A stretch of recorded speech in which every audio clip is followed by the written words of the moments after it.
Hello everyone. If you are newbie to C-dramas and if you love comforting romance and prefer modern shows over historical ones, this video is for you. I've watched tons of C-dramas across different genres over the past 2 years, and trust me, if you enter the C-drama world, there's no turning back. I know everyone loves K-dramas, but C-dramas nowadays are just as good, if not better. So the first drama I have is When I Fly Towards You, starring Jo Yi-ran and Jae. It has 24 episodes aired in June 2023 and it is the ultimate youth romance drama. So basically, the story follows a cheerful transplant student who falls in love at first sight with a cool, handsome boy at their summer break. While she is bright, optimistic, and lively, he is smart and introverted and kind of carrying self-doubt and family pressure. Along with their three best friends, they found an unbreakable bond, supporting each other through every insecurity and hardship. So in this drama, you will love watching their carefree high school days and their pure puppy love. What I like this drama is that there are no toxic misunderstandings or heavy emotional angst. It only includes pure comfort. My rating for this drama is 9.5 out of 10. Honestly, I didn't like the female at the start because of being super cute. It might feel a bit cringe at first, but please keep watching because it's so worth it. Also, the OSTs for this drama are absolute gold. Everything is all amazing. The next one is Lighter and Princess, starring Chen Jin-yi and Arthur Chen Chafei. It has 36 episodes and aired in 2022. If you love rivals to lovers, reunions after years apart, intense angst, and a story that takes you all the way from college life into their careers, and then this is definitely the drama for you.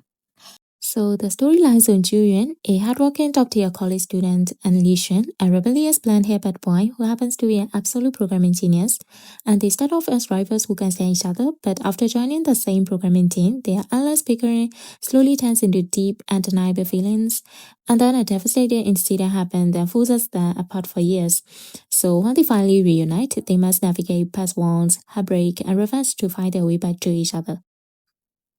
Personally, I would give this an 8.5 out of 10. In the middle of the story, I think I feel a little bit bored in the college programming competition. But I absolutely love the plot, the incredible chemistry between them, the visuals, and the acting. Also, I really love the main OST Falling You, and you should also give it a try. Next drama I have is Shine On Me. It has 36 episodes and aired in 2025. I think almost every C-drama fan knows this one. It stars Song Wei-lon and Zhao Zhenmai.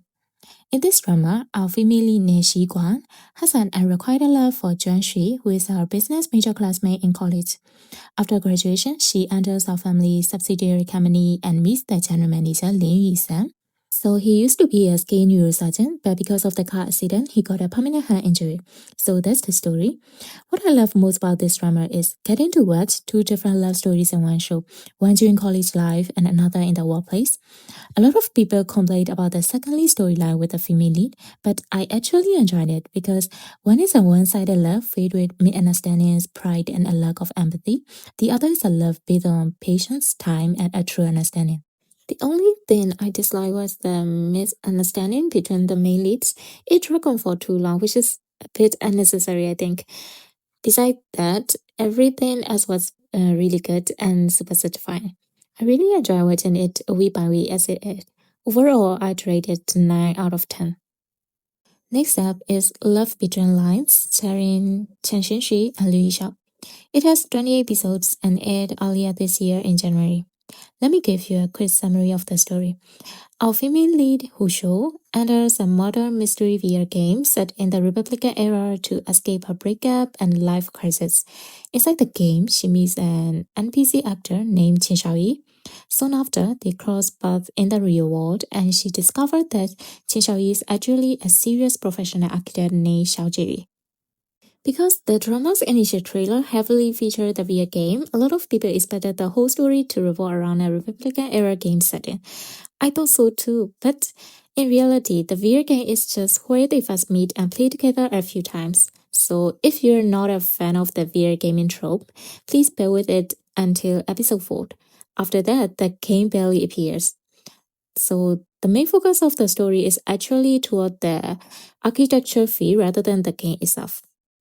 I absolutely love this drama. The cinematography, plot, chemistry, visuals, and OSTs were all perfect. Among all the dramas I've mentioned now, this one has the best cinematography. And I really want to visit this spot in Shanghai where this film was filmed. If I ever travel to Shanghai, it's definitely on my list of places to visit. Also, the romance scenes never felt cheesy. They felt very natural and even the opening is so well made that you want to skip it. Just like in When I Fly Towards You, I fell in love with every single OST. The only small drawback is that the Meili's main storyline at the very end felt a bit rushed. I think it is because of editing. But overall, it definitely won't disappoint you. I rate it a 9.5 out of 10. Moving on to the next drama, we have Love Story in the 1970s, starring Arthur Chen and Swin Chen. It has 29 episodes and also aired earlier this year. It is a beautifully written slice of life drama. Basically, the story follows our female lead Finny, a factory worker who aspired to attend university during an era when the National College entrance examination were banned. To get in, she needs a recommendation letter from her factory.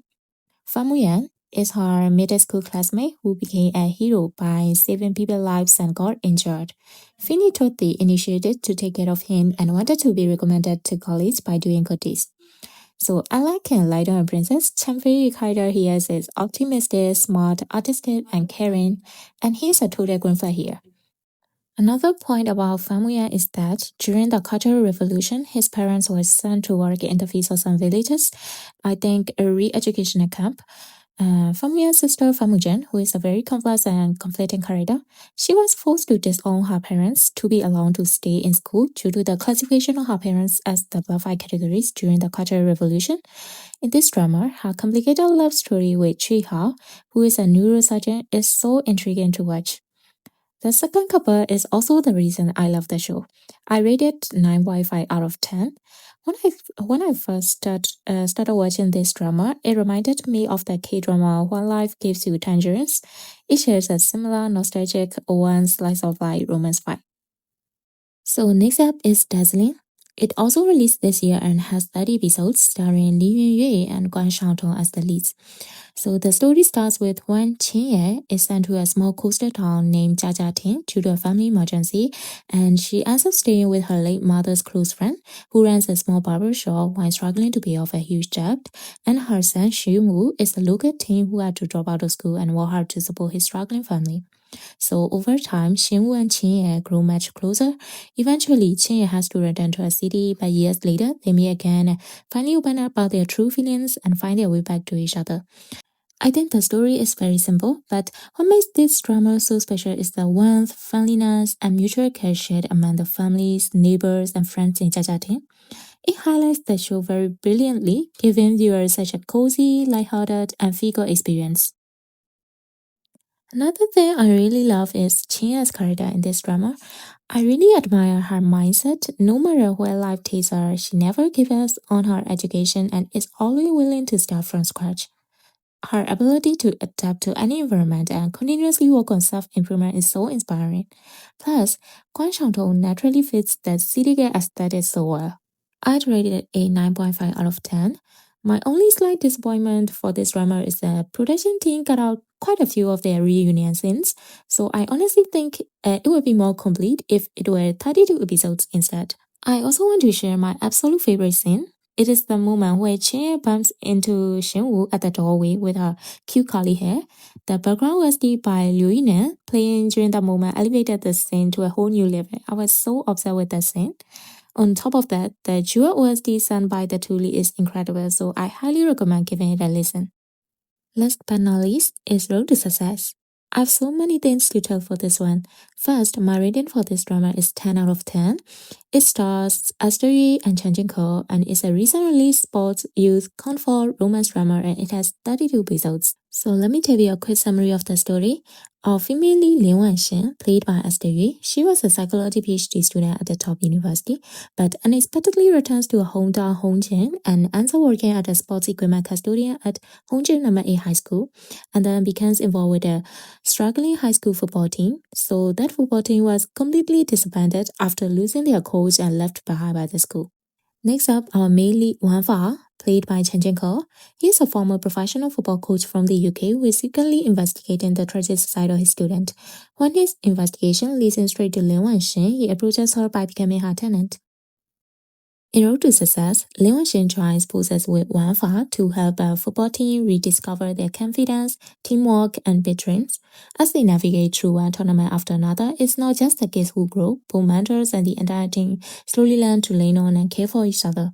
Together, they hit deep emotional scars from broken family bonds, self-doubt, and the pain of not being trusted by the people they love. So what I love most about this drama is watching the characters he overcome their past through trust, understanding, and mutual support. Another highlight for me is Lin Wenxin's unique approach to guidance. She empowers everyone to think and decide for themselves, which gives me so much emotional strength. And I really think the lead cast fits so well. Chen Jika has the style of a football coach, muscular, confident, dignified, and tall. Asteria also fits the Lin Wenxin character so well, and her fashion in this drama never fades. I really loved the romance between them. There were many romance scenes, but even the few they had gave viewers such a warm, half-flattering feeling. The character dynamics, storytelling, and individual characters are executed brilliantly, and it's a beautifully blended mix of youth, sports, romance, and healing. So, Road to Success is an inspired story about perseverance, second chances, and fighting hard along the way. So, I highly recommend giving this a watch whenever you're feeling completely drained by real life. So, that wraps up my favorite modern C dramas. If we share the same taste, leave your recommendations in the comments. I'd be happy to listen. Thank you so much.